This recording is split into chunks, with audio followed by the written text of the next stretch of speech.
We used to post profile photo in WhatsApp, Instagram, Facebook and other social media platforms. In this video, we'll be telling about one application that will help you to create profile photo in just few clicks. For that, you don't need to install any third-party application. What you need to do is open any browser. After opening any browser, search for pfpmaker. When you are searching for pfpmaker, you can see a result like this, pfpmaker.com. Click on this website. When you are clicking on that, you will reach a new page like this. Here you can see upload photo option. Click on upload photo. When you are clicking on that, you will reach your gallery. From gallery, select the photo which you want to set as profile photo. For example, I am selecting this photo. After that, above you can see done button. Click on this done button. When you are clicking on that, you can see generating profile pic. Wait for few seconds and that will be completed. Now within few seconds, our profile photo is ready. You can see so many styles here. You can select the photo whichever you like. Anyways, for example, I am selecting this photo. After that, to download this photo, what you need to do is just click on this photo, and when you are clicking on that, you can see one arrow mark here. Just click on this arrow mark, and when you are clicking on that arrow mark, that photo will be downloaded.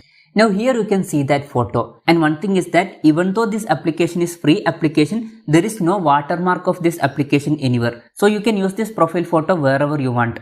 And here if you want to edit this photo, you can do that also. Here some options are there.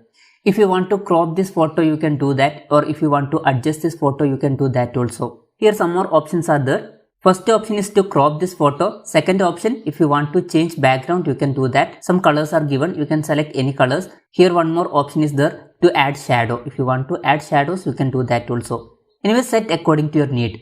And when you are trying to save this photo, here you can see one I button. Click on this I button. And when you are clicking on that, you will reach a page like this, preview and backgrounds. If you want to post this photo in Facebook, YouTube or other social media applications, there will be background image. Like in YouTube, there is channel art, and in Facebook also you can see one background image. Here you can see matching colors for that photo. If you want to set this as background image, you can do that. In Facebook, you can see image like this in background. If you want to set that, just click on this download button, and when you are clicking on that, this photo will be downloaded. After that, for example, in Facebook, you can set your profile photo like this. Here you can set your profile photo, and back you can add this image. So this way you can easily create your own profile photo in just few clicks in few seconds. Hope this video was helpful for you. If you find it helpful, consider subscribing. See you in the next video.